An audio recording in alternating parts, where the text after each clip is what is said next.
Good afternoon, Alex Cole, my friend. Welcome to 2022. How are you today? Doing very well, thank you. How are you, Tyler? I'm fantastic. Clearly, the StockCharts TV hair and makeup team has done a number on both of us. Really appreciate all their work. But actually, I am thrilled because 2021, while not the easiest year on record, was a year of a lot of hard work. And the team at StockCharts built out GoNoGo charts as a new ACP plugin. So here today, it's the inaugural episode of our weekly show. Alex, I'm thrilled. How about yourself? Yeah, I'm so excited. Really great to be working with the guys at StockCharts. They've done a fantastic job with the tools, and like you said, this is the first of our weekly shows, and we're really excited to be trying to bring good quality content and a weekly look at the markets using the GoNoGo charts to StockCharts TV. Absolutely. So for everybody who's watching this, if you're on YouTube, awesome. If you're on stockchartstv.com, even better. The on-demand platform has a ton of features and it's going to bring you the best content from StockCharts TV. So make sure to check that out there.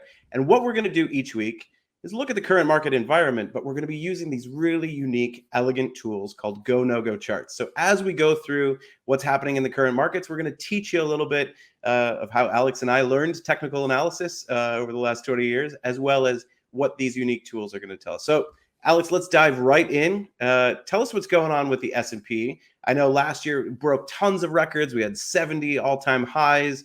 We're really seeing tremendous outperformance in this bull cycle. What are we looking at right now in the first few days of 2022? Yeah, we clearly finished the year on a high, really at new highs. And like you said, there was a lot of bullish movement throughout the course, really for the last 2 years. Since the huge rally in 2020 off the coronavirus lows. But we've had a bit of a stumble in the last couple of days, the first few days of the new year. Yesterday was especially bad, obviously. So right now, and remember, if you're familiar with GoNoGo charts, and if you're not, this is how we break down the process. We just like to look at three things. And if we look at the trend panel, the GoNoGo trend in the price panel, we can see that it is a go, but it's a weaker aqua bar now after this last couple of days price action. So the trend is a go. The GoNoGo oscillator, which is also a unique blend of momentum inputs, is approaching the zero line, but still positive. So there is some positive momentum. The trend is a go, but we'll be really looking closely now at that zero line to see if the oscillator finds support, as it should, when in a healthy trend. Absolutely. So we're talking about trend following investment strategies. Everything that's built into GoNoGo charts is going to look for those trend conditions from a myriad of technical indicators. But we're looking to remove the analysis paralysis. We know how difficult it is from a behavioral aspect to trade the markets. And so if we've got contradictory signals or there's too much on the chart obscuring price, you start to question whether or not you want to be in a position. So quick review.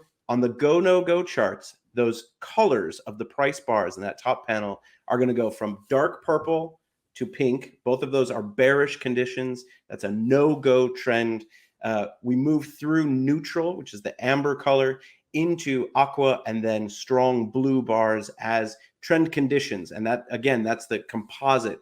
A lot of heavy computation going on behind these charts, but the composite of all of the most tried and tested technical indicators. And Alex, as you mentioned, the GoNoGo oscillator panel in the bottom, we're still seeing positive momentum. We can use this like any traditional momentum oscillator.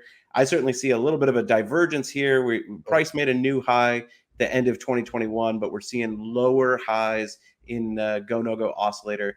So that's just kind of the simplest form of analysis we might even look at with the S&P. But let's move on. It's not all about the S&P all the time. We did a video for StockCharts TV early in December about that failed move in the IWM, looking at small caps that looked like they were breaking out of a tremendous trading range throughout the whole year of 2021. And of course, November played out. We came back after a huge sell-off on Black Friday after Thanksgiving, broke back below the trading range. What could have been support turned out not to be. And look at where we're at today. Alex, what's jumping out to you from this IWM chart? Yeah, this was one that we highlighted right when we were seeing that break of the oscillator below zero on the 21st of November. So this was sort of, we were talking about how to use these tools to know when something isn't as you'd hoped it would be. And that's our first indication. The trend was a go at that point, as you can see here, but the oscillator had approached the zero line and was starting to ride the zero line before breaking below on heavy volume. And that led to the no-go being identified in the price panel above. And really what that sort of allows you to do is just avoid this price volatility and avoid this downside risk exposure as this correction remains in place. Now, currently, we're still in a no-go. As we've fallen away from these levels, this is the concept of polarity. We talk about it all the time, but this has now become resistance here at these levels on the chart. We fell away from it again. One thing to note, though, that is a little bit more encouraging if you're looking for positives is that the oscillator broke above the zero line and is now coming back to it. So we'll be looking very carefully here to see, does it find support, which might lead to another attempt in the price panel for us to rally out of this correction. If it fails to find support and goes back into negative territory, then clearly this no-go will still hold. But that's where we are with the IWM. Quick question for you, just housekeeping on this chart. I'm seeing dark blue of the oscillator and then light blue. Yeah. Tell me what we're learning from that color change. Yeah, well, in an effort to keep the charts as simple as possible, but include all of the information that I'd found valuable when working with clients over the years, I wanted to make sure we had some kind of indication around volume.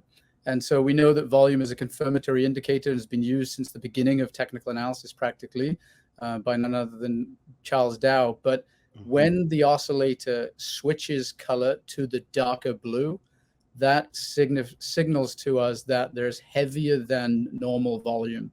So that's, I think, what we saw here. We broke below the zero line on heavy volume. You see it's a darker blue here. Right now, this rally into positive territory is being done on lighter volume. So, take that for what it's worth there. Well, and even looking at that breakout in early November when we got out of the trading range, heavy volume, overbought extremes on the oscillator, looking like a really strong rally. So a reason for everybody to get excited. All right, quick review. Large caps, S&P, still holding trend, but beaten up a little bit early in the year. Small caps, IWM, we're in a no-go. We're not seeing trend continuation to the downside. So for those of you who play on the short side, that's maybe not the opportunity we're looking for a no-go short side trade. Alex, let's talk a little bit about this growth versus value, the rotation that we've seen. A lot of different ways to look at this, and a lot of the analysts on the street are talking right now. But let's look at a sector rel map from GoNoGo charts that's going to bring us a view on all of the S&P sectors, not just their trend performance, but relative to the index itself. So what we're looking at here on screen is the GoNoGo trend colors, but just strip away the price action. We're just looking at their trend condition. And again, that's the trend condition of the relative ratio for each sector against the index. I'm seeing some stuff in the middle of this panel, Alex, that is fascinating. But obviously from the top on down, why don't you tell us what's in a go trend, and then we'll spend some time looking at what has just switched out of pink and purple to some aqua. Yeah, and as everybody watching this will probably be familiar with, the importance of relative strength, can't be overstated. And so to be able to apply the trend, the GoNoGo trend concept to ratios like this gives you sort of an overview of rotational aspects and how to sort of identify leaders and laggards within any universe. So in this case, we've got the rel map on the sectors of the S&P. And like you said, we're seeing some changing activity here in the middle. But from top down, we've got materials in a go trend. We've got discretionary, which has rolled over into a no-go. Healthcare still in a relative go trend. Staples as well. And then this is where it gets interesting. We've got the return of a go trend in energy, financials, industrials, and are rolling over into a no-go in technology. That no-go in technology with discretionary and with communications, which has been in the relative no-go for a little while now, really offsetting the go trends in some of the more defensive sectors. This is utilities right below. Utilities and real estate having a strong finish to the year. We're going to get to the to the credit markets here in a minute. We're going to talk about interest rates. But I think it's perhaps an oversimplification for a lot of folks talking about growth versus value. What we're seeing is leadership and relative outperformance from those cyclical sectors, right? Financials, energy, and we're seeing that technology sector that has led since the crash in 2020. We're seeing that turn over and strike a strong no-go relative to the S&P index. Fascinating data visualization here, Alex. Thank you for sharing that with us. That's available to our institutional clients. But let's switch over just to a basic ratio chart of growth over value. Again, looking at the large cap. And I think what's fascinating is that what we saw in 2021 was in the small cap space, value outperforming growth. But throughout last year in the large cap space, you got a tremendous outperformance from growth over value. And now, there's a lot of intermarket analysis at play when we're talking about a rising rate environment. Some of those growthier names that have very high valuations and earnings multiples are less attractive to investors at these levels. We're also seeing just kind of the changing nature of these markets as we look to Fed fund rate hikes and all of the rest in 2022. So we started the year, Alex. Let's look at the GoNoGo trend. What are we seeing? What are the three most important things that are going to jump off of a GoNoGo chart? So this, I put in the ratio of the Russell growth to the Russell value for large cap. And what's the trend? The trend is a strong no-go. We see those purple bars. Where's the oscillator? The oscillator is in negative territory, but not quite yet oversold. And is there anything interesting happening at the zero line? Well, over the last several weeks, we can see that as the go trend tried to sort of maintain its health, we saw the GoNoGo oscillator fall to the zero line and ride that zero line. Now, we would have looked for a rally back into positive territory if the trend was healthy. It didn't happen. The oscillator broke out of the squeeze here, which we can talk about briefly, but the squeeze identifies reduced volatility. So we're able to use this one oscillator panel to identify a volatility squeeze. We broke below into negative territory. That followed with the trend's inability to maintain go bars, going from no-goes to ambers and then back to a no-go as the oscillator again rode the zero line. And now seems like, for good now, for the near future, we've broken into a strong no-go with the oscillator being turned away from the zero line. So very, very bearish conditions in terms of growth relative. If I could jump in there, Alex, I mean, in terms of data visualization, we're seeing the investor behavior spelled out for us right on this chart. That orange grid that climbs to a max squeeze. Not only did it climb to a max squeeze, momentum resolved to the downside and then came back as there was still uncertainty, neutrality around whether or not this ratio was going to actually change direction. And we see value outperforming growth now. But that max squeeze indicating an area of depressed volatility, that knife fight between buyers and sellers. You don't have momentum pushing in one direction or the other. And when that does resolve, you tend to see stronger moves. So certainly the strong trend condition to the downside, the purple no-go bars for this ratio is telling us that value cyclical sectors, for at least the time being, are going to be outperforming their growth counterparts. Alex, one of the other interesting things driving this, and a lot of analysts have talked about, the ongoing coronavirus pandemic, the resurgence with Omicron variants, Delta variants earlier last year. Looking at the healthcare sector, we saw a really strong pop through the end of the fourth quarter in healthcare as a sector. Can you just pull up maybe a Pfizer chart, PFE, and let's just check in on what's happening in the early days of 2022, where we're really at that critical juncture for this stock as well. Yes, yet again, an interesting time, as it seems to be for a lot of asset classes, securities, indices at the moment. We saw this break, like you said, towards the end of last year into the go trend for healthcare, and really strong run up to the highs at the end of December or in the third week of December. We saw a counter trend correction arrow at the highs to highlight that in the short term, we might see some struggles. And then to go along with that, the oscillator fell to the zero line, which we talked about before, and again has ridden the zero line now, building up this go-no-go squeeze. Now, what we are looking for here is this go trend being healthy should continue as it has before to find support at the zero line. It hasn't here. We see the max squeeze crash back to zero and disappear, and the go-no-go oscillator has dipped into negative territory. So now this is sort of a first sign that the relative outperformance of the healthcare sector, well, or in this case, Pfizer at least, starting to wane.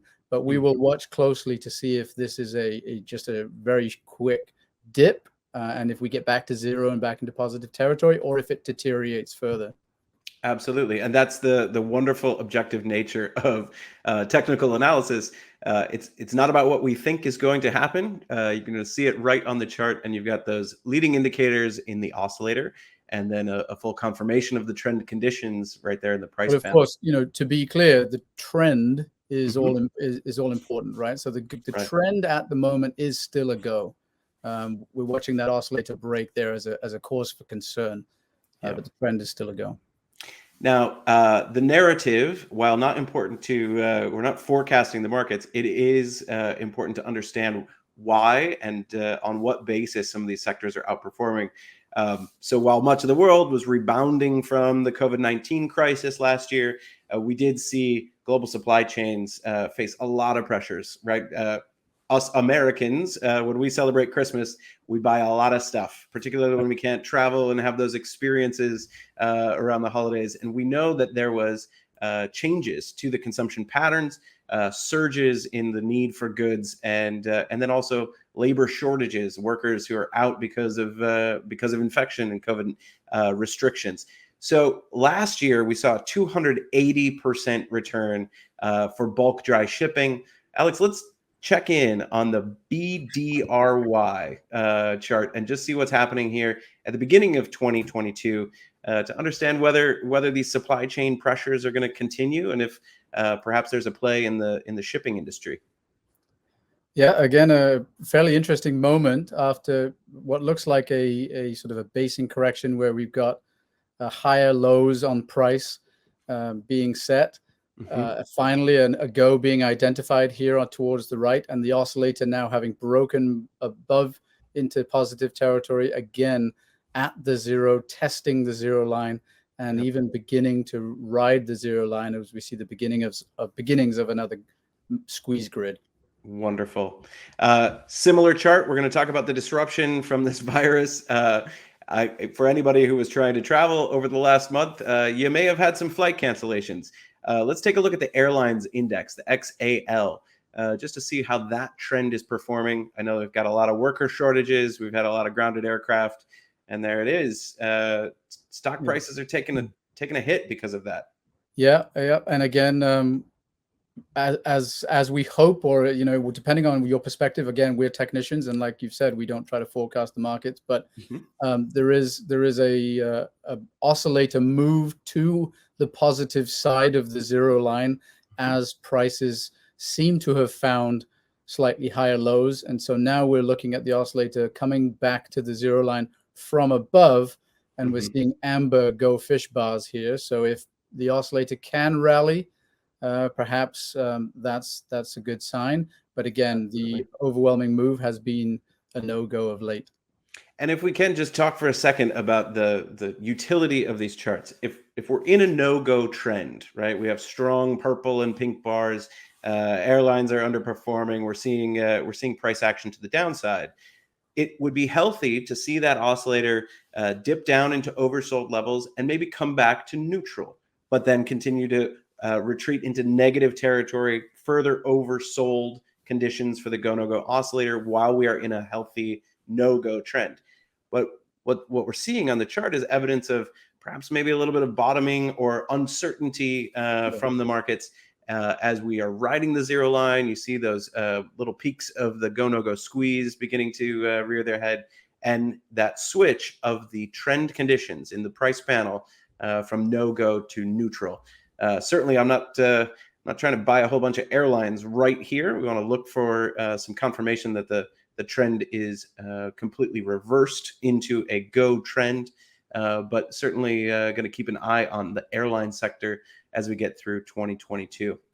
Yeah. Alex, let's dig into the big word of the day. Let's talk about inflation, right? Worker shortages, the virus is coming, the shipping costs, the supply chain disruptions. We've seen all of that impact prices, and so what people are concerned about is obviously Fed central bankers increasing rates, changing a shifting monetary policy from total easing to a more hawkish stance where they can combat inflation. Right? Inflation's a bad word, and when they do that, that's when they raise rates. We're going to see that effect in the equities market. So let's take a look at the TNX. Let's just take a look at yields for treasuries to get a sense of what has happened through the last year and where we're at right now. So this is a great looking chart. Interestingly, we see treasury rates treasury yields re-enter a go right at levels that have been resistance before. So you see this range that we've been in with treasury yields, and we see it banging right up against the resistance from the beginning of 2020, April of 2020. So this is very interesting. This could be called an ascending triangle. Traditional technical analysis would suggest that if we can break out above these levels, that might be an interesting move for yields. Absolutely. Rallied strong to those levels from February 2021. If you pull that chart back just a little bit. And we're seeing repeated resistance right here. And we are, again, not prognosticators. We're not forecasting what is to come, but certainly seeing that retest of a resistance level is important to watch. Right. All right.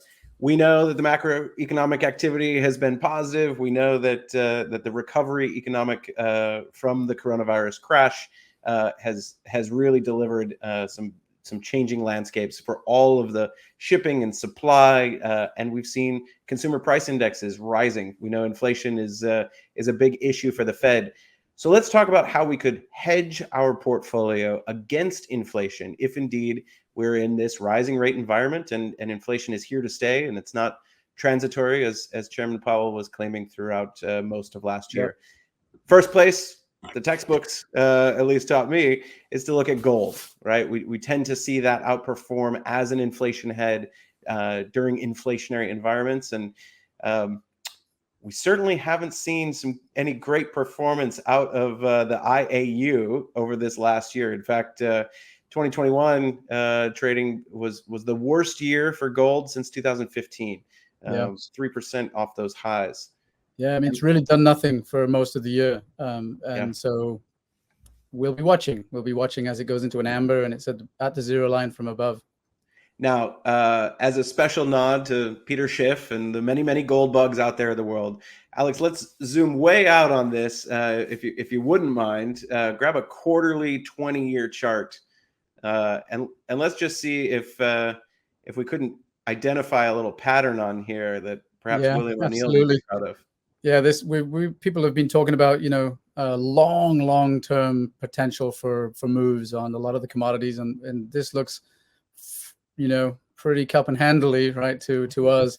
You've got this big cup, and then if we can get above these levels, that could signal a huge breakout, but we're not there yet. We're not there yet. I love that, keeping price as the center point on these charts, not clouding the space with a lot of extra lines.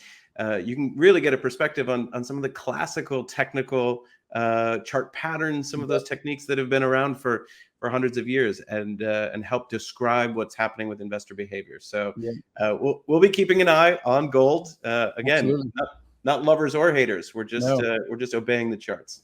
So what do you want me to pull up? What do you want me to pull up? We've got about 2 minutes left. What do you 2 minutes. Show me some DBA, right? We're talking about inflation hedges. It's not going to be precious metals. Let's look at a diversified basket of agricultural commodities. The Invesco DBA ETF is a great representative. and something that we've been watching and talking about in GoNoGo research really for a year and a half. What an incredibly consistent, sustained go trend. But let's look at where we're at right now. Yeah, look at that rally off of 2020's lows. On the weekly basis, that's a strong, uninterrupted go trend. Yeah, and a lot of people think this will continue, right? This super cycle in commodities. So we're looking at this on a longer time frame for that longer term picture. And what a strong move on a weekly basis. And what we are looking at right as we sort of speak, or as we look at this now, is that the oscillator has come back again to test the zero line. So the trend is a go. We see the aqua bars as it's come away from its most recent high, but the oscillator at zero will be looking to see if support is found there, and then perhaps diving into the daily for a possible entry. Absolutely. Good, strong, long-term trend in place. We're not talking about a quick trade in DBA. Alex, can you pull up USO? And again, in our final minutes here, we just want to check in on where the oil markets are at. What an incredible year for 2021 for the oil markets. Incredible outperformance from the entire energy sector. Yeah. Where are we at as we wrap up today's GoNoGo charts of the week? Yeah, so on a weekly, you would have probably just seen or would expect that strong go trend is in place. So if we turn to the daily here, we can see on the very right of this chart a new go trend identified, strong blue bars as price pushes back to test those highs from November. And the oscillator is in positive territory, but not overbought. So perhaps there's some room to grow for oil there in terms of price movement higher. Absolutely. Alex Cole, as always, a pleasure to see you. Please be safe, stay well and healthy. And for everybody who's watching this on YouTube, thanks for checking this out. Make sure you're subscribed to StockCharts TV. After this video, head over to GoNoGoCharts.com for more research from Alex and I. And then check out that new plugin on StockCharts ACP from GoNoGo Charts. We'll see you back at StockChartsTV.com next week for our regular weekly installment. Thanks so much, everyone. Bye-bye. Hey guys, Dave Keller here with StockCharts.com. Thanks so much for watching our video. If you enjoyed it, and we hope you did, hit the like button right below. Also, we have so much new content every day. Consider subscribing to the channel. Just hit the subscribe button in the video or right below. Thanks for watching. Stay safe. Have a fantastic day.